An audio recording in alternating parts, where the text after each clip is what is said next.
कई सुधार करने की जरूरत भी।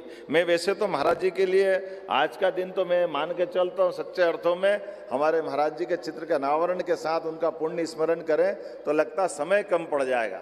हम तो सब सुनने आए थे, महाराज जी का आशीर्वाद लेने आए थे, और मुझे तो और आनंद आया। महाराज जी भी कितना उदार आपका व्यक्तित्व है। परम पूज्य प्रमाण सागर जी महाराज का, उनने कहा कि आप भोपाल में रहेंगे तो महाराज जी का पुण्य स्मरण का दिन आएगा। तो मैंने कहा महाराज जी मैं सबसे पहले वही दिखूंगा जहां आप चाहोगे, हम तो एक क्षण की देर नहीं करेंगे, इससे अच्छा कौन सा मौका मिलेगा। और वो तिथि के आधार पे ही होना चाहिए। सच्चे अर्थों में हमारी भारतीय समय परंपरा, समय गणना की जो पद्धति महाराज जी वो इतनी अद्भुत है, ये कहीं नहीं मिलेगी। इतने अच्छा अपने प्रकृति का नियम है। आने वाले समय में लोग इसको बाकी वैदिक ज्ञान पद्धति से, वैदिक गणित पद्धति से, हमारी इन पद्धतियों को सीखने के लिए समय लगेगा। हम तो अपने परमात्मा की दया से, इसलिए जो तिथियों का महत्व है, ये तिथि अपने लिए कभी कभी महाराज जी, मैं छोटे मुंह बड़ी बात तो क्या करूँगा, कभी कभी हम नादानी में बोल देते हैं अतिथि वो जो बगैर तिथि का आ जाए, जबकि उल्टा है, जिसके आने से तिथि धन्य हो जाए वो अतिथि होना चाहिए।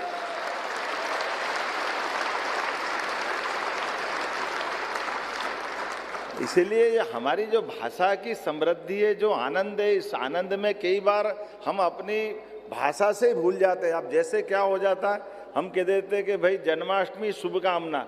अरे जन्माष्टमी की शुभकामना हो ही नहीं सकती। महावीर जयंती की शुभकामना, अरे महावीर जयंती तिथि है। तिथि कई नक्षत्र और कई घटना, अपने पल, सब समय को संयोजन करके परमात्मा की विशेष कृपा हुई, इसलिए वो तिथि धन्य हो गई। इसलिए उस दिन मंगल कामना होना चाहिए, वो मंगल तिथि है। तो मंगल तिथि और शुभकामना में भी अंतर होना चाहिए, इसलिए मंगल कामना देने की जरूरत पड़ती है। ऐसी कई सारी चीजें हमारे से जाने अनजाना हो जाती है। तो तिथियों का महत्व, हमारे यहाँ समय गणना का भी हिसाब लगाएंगे तो एक साल में उत्तरायण दक्षिणायन 6 महीने के, हमारे पास 6 दूनी 12, 12 के आधार पर ये मान के लिए माह तो 12 होंगे, लेकिन 6 हमारे ऋतुएं होती है। और ऋतुओं के आधार पे अपन देखें तो अपना बस 12 महीने के आधार पर भी अपनी 1 महीने के अंदर अपना कृष्ण पक्ष, शुक्ल पक्ष रहेगा। और धीरे धीरे करके अगर अपन 24 घंटे के अंदर आएंगे तो 24 घंटे के अंदर भी हमारे पास 44 मिनट का एक अपना मुहूर्त होता है। और मुहूर्त के आधार पर भी गणना करेंगे तो जो सेकंड से माइक्रो सेकंड तक अभी गणित वाले गए हैं, लेकिन हमारी त्रुटि तो वो 1.5 सेकंड का 27,500वां हिस्सा लेके गिनती करते हैं। तो जो 1 सेकंड का 27,500 हिस्सा का हिसाब रखता है, उससे अधिक कौन हिसाब रखेगा। तो ये हमारे प्राचीन ज्ञान कौशल की विशेषता है, इस पे हमको गर्व करना चाहिए। इसलिए तिथि की महत्ता है। तो महाराज जी का पुण्य स्मरण तो तिथि वाले दिन ही होना चाहिए। तो मैं आज के इस अवसर पर आपका अभिनंदन भी करता हूँ, आपका आशीर्वाद चाहता हूँ। और चूंकि ये बात सही है महाराज जी कि हम लौकिक दुनिया के लोग हैं, तो कैसा अद्भुत आपका मन बड़ा है कि आप वहाँ से बैठ करके आप तो अपने श्रीफल से आनंद हम पे बरसा रहे हैं, और हमको लौकिक दुनिया में कोई पगड़ी पहना रहा, कोई माला पहना रहा, कुछ क्या कर रहा, कुछ क्या कर रहा, समझ रहा हो क्या रहा। इस दुनिया में दोनों तरह की बात दिखाई दे रही है।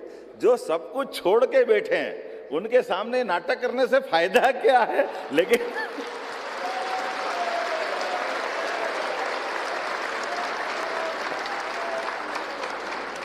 लेकिन हमने जो प्रारंभ में कहा कि ये हमारे साधु संत नहीं है, ये जीवित देवता है। जैसे बच्चों के प्रति माँ बाप का प्यार होता है, स्नेह होता है, दुलार होता है, लाड़ होता है, ये लाड़ आप लुटाते रहते हैं, हमारी नादानियों पे हंसते भी रहते हैं कि ठीक है तुम्हारी इच्छा जो कर लो, असली में तो वही जाना जहाँ तुमको जाना है और हमको भी पहुंचाना है। मैं आपको पुनः प्रणाम करता हूँ, अभिनंदन करता हूँ, और उम्मीद करता हूँ कि आपका मार्गदर्शन सदैव मिलता रहेगा। एक बार फिर मध्य प्रदेश सरकार की ओर से मैं आपका अभिनंदन करता हूँ। और कुछ बातें बता देता हूँ, अपने महाराज जी के स्मरण के लिए हम भोपाल में भी एक अच्छा स्थान बनाएंगे जिन पे महाराज जी की स्मृतियाँ यहाँ जुड़ी रहे।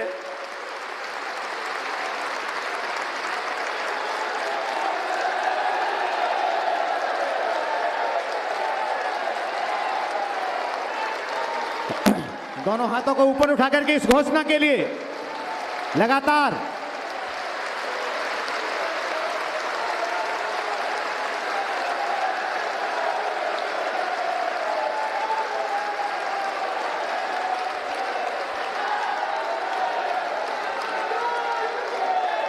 अब ओम ओम बोलिए परम पूज्य विद्यासागर जी महाराज की बहुत बहुत धन्यवाद।